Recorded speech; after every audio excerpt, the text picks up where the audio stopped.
It's a very, very long time since I've heard voices that I could ask questions of and receive answers from. But it is said that in your old age you do start talking to yourself. So this morning at 4 o'clock I woke up with a phrase, "Fear is only love that has no place to go." So I sat up in bed and asked myself why. And the answer that I got was, because fear is a retardant and love is an emanating force. So I lay down again and tried to lull myself back into a little slumber. But then I was reminded of a story that I couldn't quite remember, so I had to get up and look it up. Let's see if you can make sense out of the relationship between the story and the saying.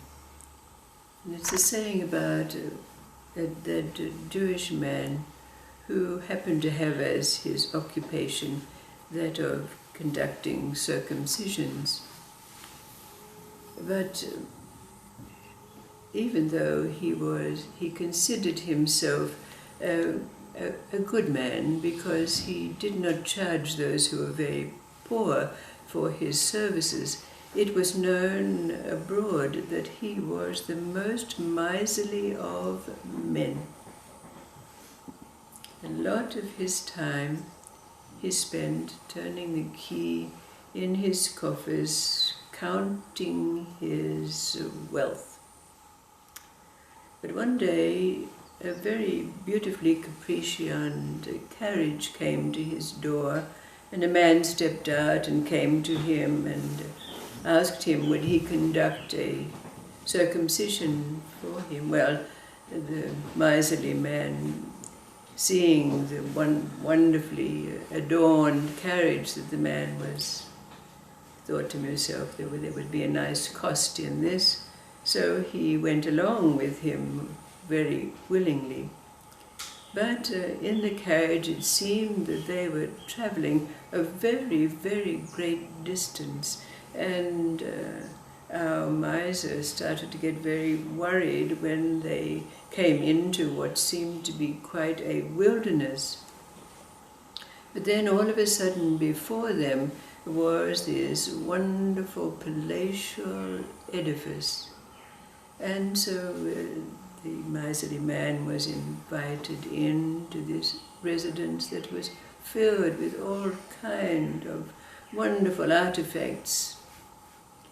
But then after he entered the house, the wife of the man came up and whispered in the ear of the miser, "Be very careful.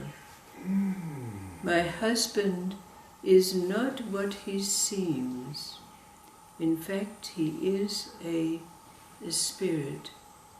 If he offers you various treasures, do not accept, not even food.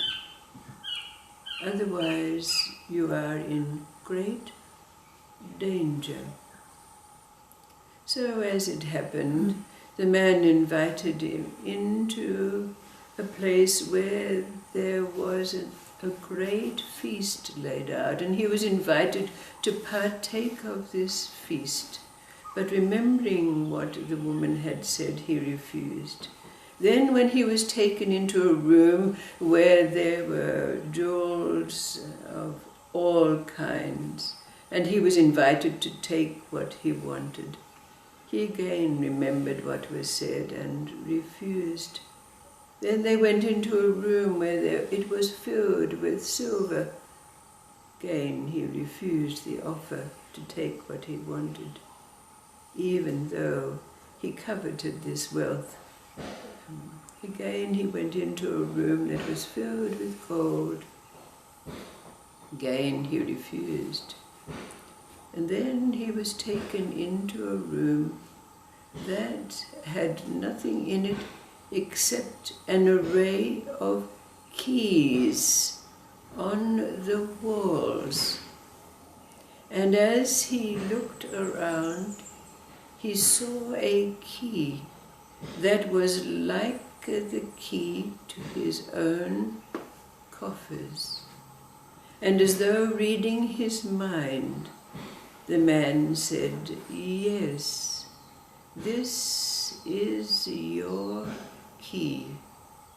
When you create a coffer, 2 keys are made. One belongs to you, and one belongs to God. If God's key is not used, it is kept here." With that, our miser felt a chill go through his whole body, because he recognized this as a moment of truth. And then the Spirit said to him, "Remember this place. Remember your experience. Take God's key and use it well."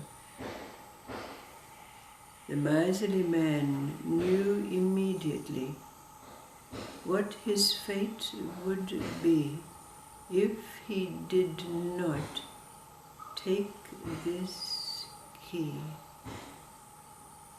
So from that time on, we well know what change took place in one who had been called a miser of the age.